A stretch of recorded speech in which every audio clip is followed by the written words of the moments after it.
Hello everyone. Welcome to the Unit 4 of Week 2 discussion. In the last two units, we have tried to summarize the aspects of validity and reliability as per the ERA standards. The focus of this unit will be on the third quality parameter, which is of fairness of assessments. So at the end of the unit, you will be able to summarize the concept of fairness as per ERA standards. Okay. Also, it is important to understand that validity, reliability and fairness are not three different concepts which do not have any interlinkage with each other. It is also important, while it is important to understand these three concepts in isolation, but it is also important to understand that where are these three quality aspects interlinking with each other? Where are the interlinkages? Okay. So one kind of measure can probably ensure both validity and reliability, or one kind of measure can also ensure both reliability and fairness. Okay. So where are those overlaps? Where are those interlinkages? So this unit discussion will also focus on that, which is by the end of this unit, you will be able to relate the concept of fairness with validity and reliability. So first, let us try to unpack the concept of fairness. So as per ERA standards, it is defined as assessment that is responsive to both individual characteristics and testing context, so that the test scores will yield valid interpretation for intended uses. Okay, this sounds like a complex definition. Let us try to unpack the meaning of some complex terms. Okay, so what does individual characteristics mean? First of all, please understand that fairness is all about inclusivity. It is all about appreciating the diversity in our classrooms, appreciating the diversity among the students in our classroom. Okay, and then practice some inclusive assessments. So what does individual characteristics mean? So our students might have diversity in terms of the prior knowledge. Okay, also language proficiency. Probably a few students are more comfortable in English as compared to others. Okay, or in terms of also disabilities. Okay, so the individual characteristics may differ in a classroom cohort. Secondly, as far as testing context is concerned, the availability of resources to different students may vary. Okay, the conditions of assessment might also vary. The environment may also vary. Okay, so because of all these variabilities, because of all these variables, be it in terms of individual characteristics or testing context, probably it is difficult to control all these variables. Okay, but as an instructor, as a faculty member, probably we can be more mindful about these variables and then practice the assessments accordingly. How will it help us? It will help us to draw valid interpretation for the intended uses. Okay, so when we score students' responses, say a student has got say 15 marks out of 20, or a student has got a B grade, right? So when we are scoring the students, we are basically trying to have some understanding about the attainment of course outcomes. Okay, so our assessment should be of good quality. They should be fair in nature. Otherwise, probably we are doing some kind of a misjudgment, okay, about students' learning. Okay, so issue is not with the students' learning. Probably the issue is in the manner in which the assessment itself is designed. Okay, so how do we control all these variables? Okay, so, in fact, controlling all these variables is not possible. Okay, so where can we focus? Probably we can focus on the design of assessment. Okay, which will actually function well in the presence of these variables. And then only we will be able to confidently say that my assessment is valid. Okay, it is assessing what it intends to assess. All right. So probably this sounds very philosophical, very abstract. Let us try to see that how we can bring it into action. So certain challenges that probably which we might be facing, and where fair assessments will be required.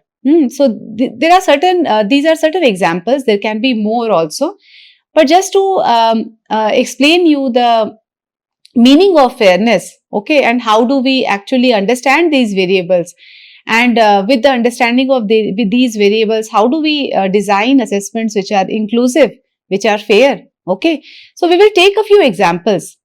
So it can be related to the subjectivity in grading practical projects, teamwork versus individual contributions. Okay, so we do have lots and lots of group projects in higher education setup. Okay, how do we actually see the comparison between the contribution of a student in the team and also the individual contribution? All the assessments that we conduct, mostly they are one-time assessment, focuses on summative kind of assessment. How do we balance that?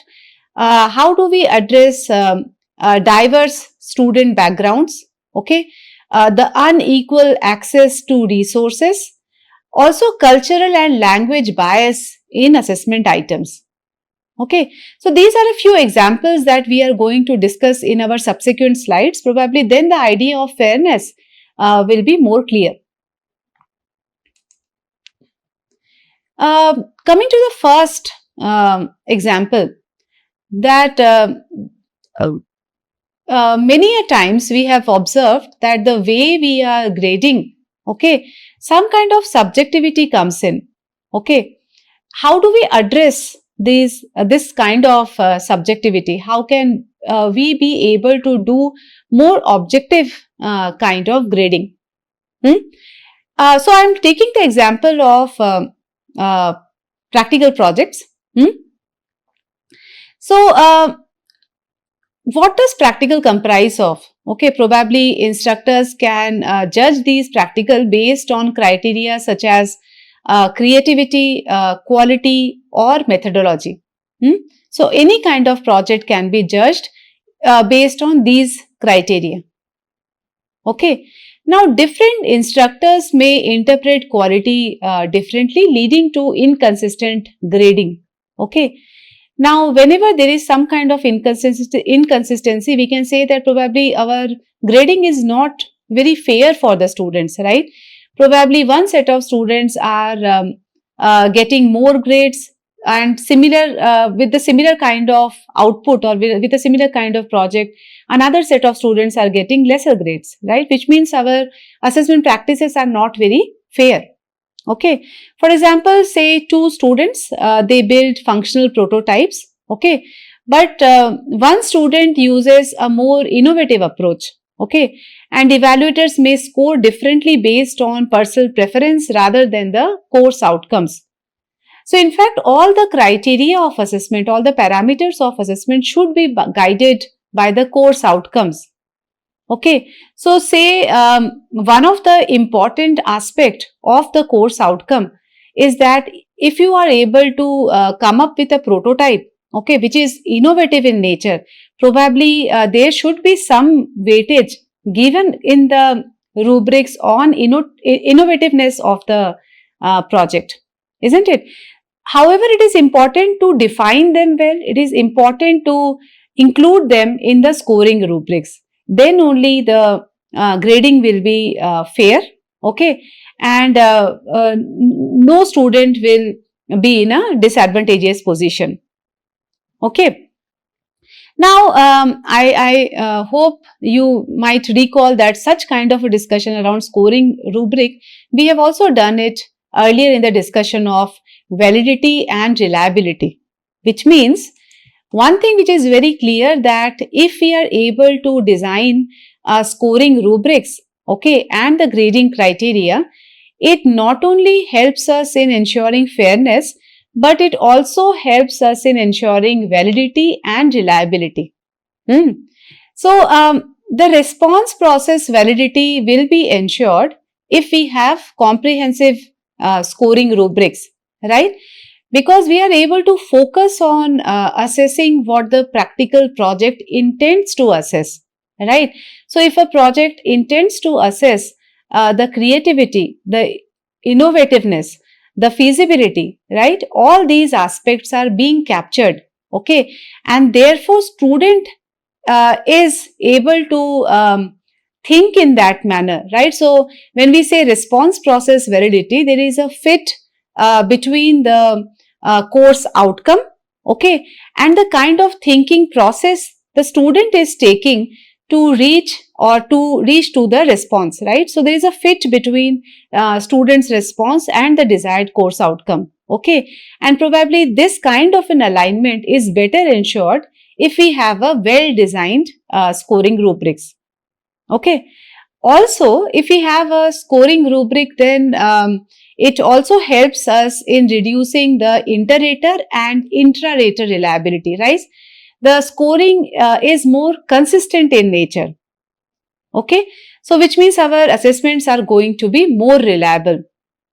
At the same time, having a comprehensive marking scheme eliminates any kind of bias, right?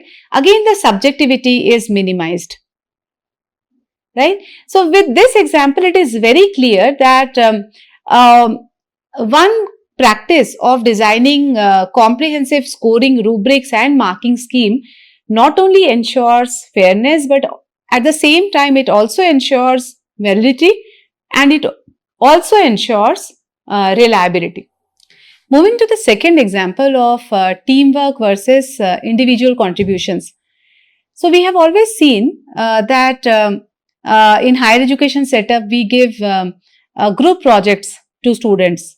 Okay. Now, grading teams as a whole can mask individual performance, right?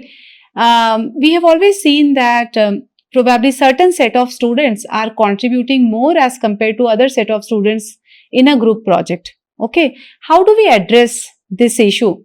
This is a clear issue of fairness, because if we are giving a common grade to all the students, probably we are not being fair to the students who have contributed more than the other set of students, right?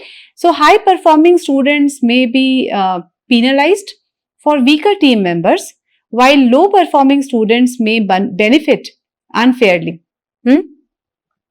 Now, example can be, suppose we have given a project of designing a bridge, okay, and say it is graded as a team, okay, but only one student did the majority of calculations and design, okay.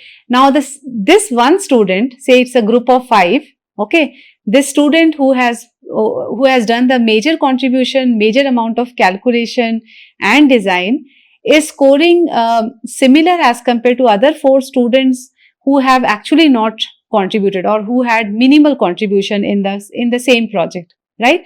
So, this is a unfair practice. So, how do we address that?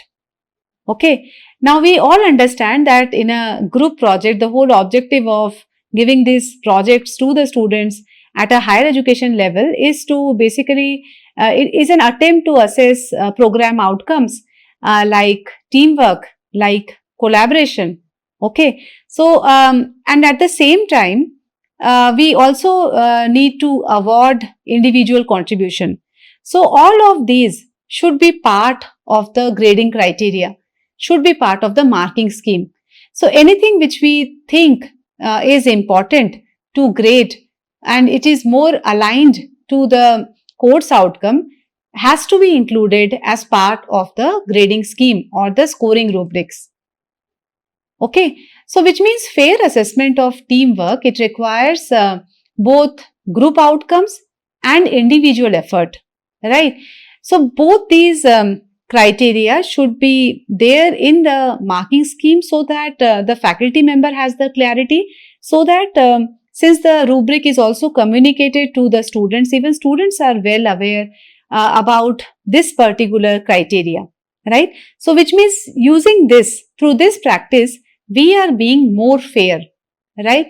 There is a accuracy in assessments, and it also eliminates any kind of injustice for the students, right? So, this practice basically ensures fairness in assessments. At the same time, if we are able to have these criteria in our rubric, it ensures response process validity, right? We are able to ensure that there is a better fit, there is a better alignment between the intended course outcomes and the actual performance of the students. Hmm? Uh, Also, reliability is ensured because all the criteria are well defined in the scoring rubric. So, inter-rater and intra-rater reliability is minimized. Okay, and any kind of favoritism is eliminated, and we are able to do assessments that are more objective in nature, right? So, you see, so bringing all these criteria in the marking scheme and scoring rubrics, okay, and defining it clearly, not only ensures fairness, but it also ensures validity and reliability in assessments. Moving to the third example of one-time assessments. So, say student assessment is based on one-time final examination, okay, and of course, this assessment is summative in nature. Okay, so what is the implication of such practice? So, all sort of negative consequences of assessment, such as stress, such as fear, anxiety, student considering assessment as a do or die situation. Okay, all these consequences of assessment will seep in. Okay, and assessment in such a context will carry high stakes for the student because student is given only one opportunity to perform. For example, in a course, students are given only one end of the semester written examination, okay, which is of worth 100 marks, okay, and the report card is based solely on the student's performance in this particular exam, okay. Now, imagine a situation when this student is not well, okay, and student is not able to perform so well because student was probably not able to concentrate or focus on writing the responses, okay, and the implication is that this student who was unwell will perform poorly, okay. But how are we going to interpret this poor performance of student? Probably teacher is not aware that student was unwell, right? Probably the student, probably the teacher might think that student has attained less percentage of course outcome, okay. However, the reality is different. So, this kind of a situation, okay, is some sort of unfair practice, right? This assessment is not being fair to the student because student is given only one opportunity to perform. How do we address this situation? Probably in the context of higher education, we have a series of continuous internal evaluation. We also have a semester end examination, right? So, breaking the 100 marks into shorter assessments, shorter summative assessments, probably will make the assessments more fair, okay, by providing multiple opportunities to students through multiple methods of assessment, okay.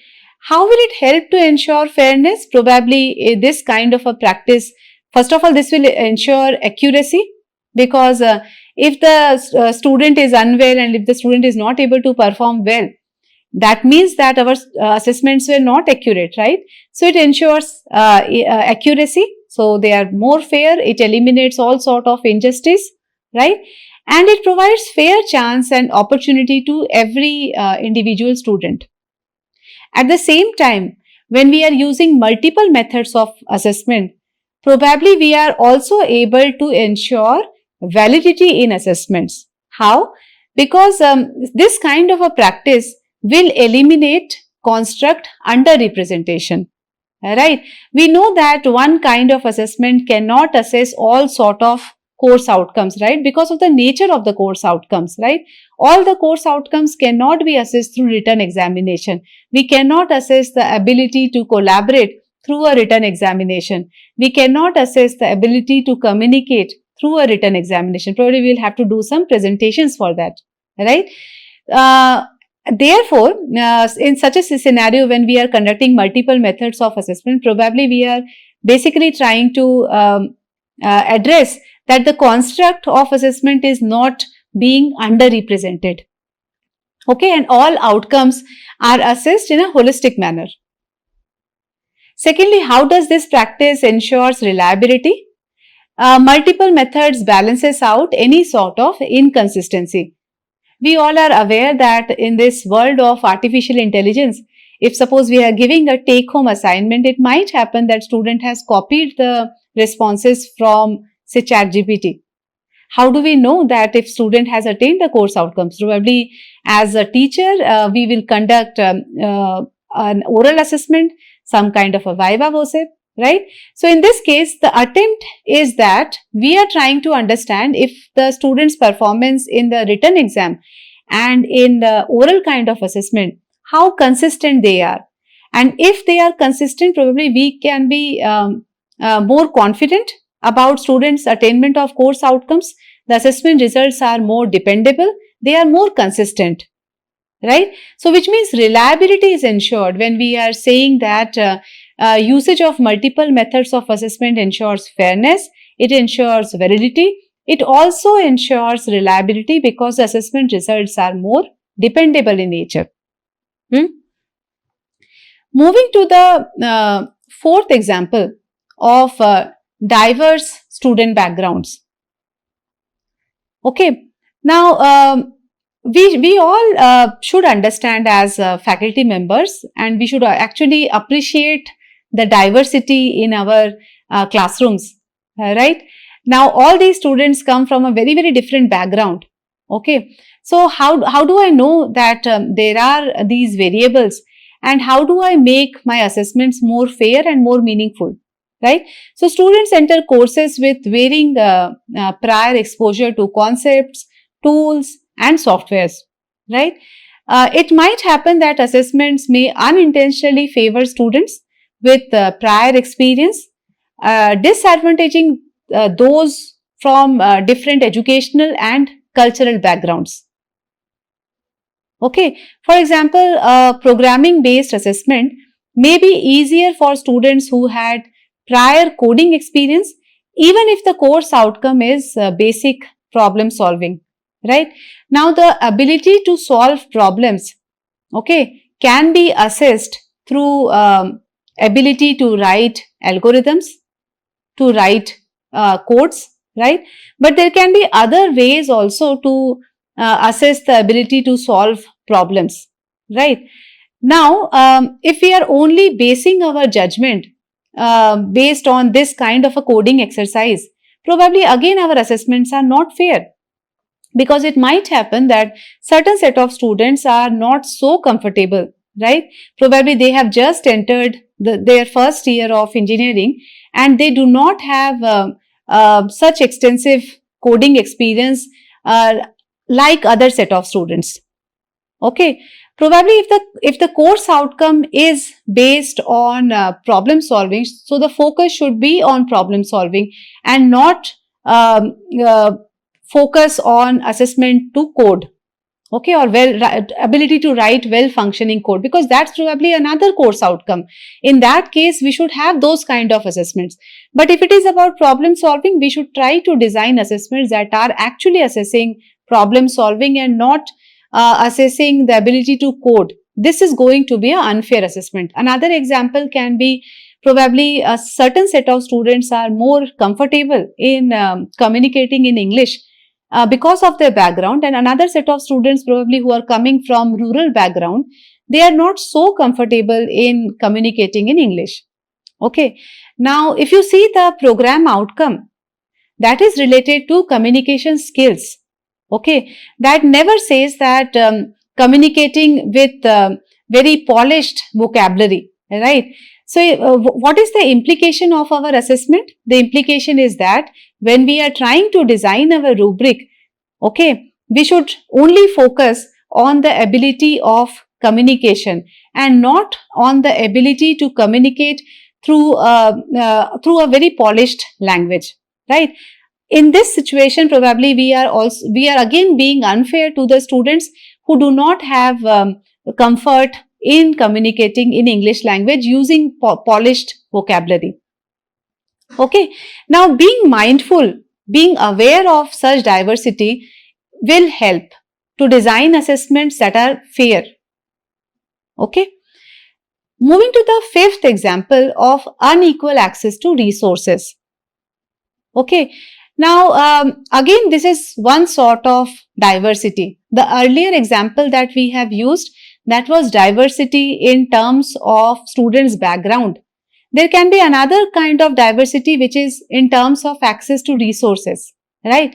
And as faculty members, in fact as students also, one of the important competency is appreciating diversity, especially in the context of India. Now students may have unequal access to lab equipment, software or study materials, okay, and student without adequate resources may be disadvantaged, making assessments less fair.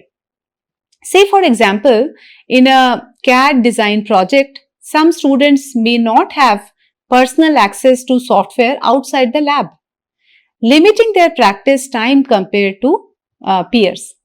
Okay, now suppose we are giving a take-home kind of an assignment, okay, and assuming that all students have access to this software, okay, and then deciding the deadline for submission of that assignment. Again, probably this action is unfair for the students who do not have access to this software in their personal laptops, right? So, what is the implication? Probably as practitioners, as faculty member, we should be mindful of this kind of a diversity and accordingly set a deadline so that it suits for both set of students.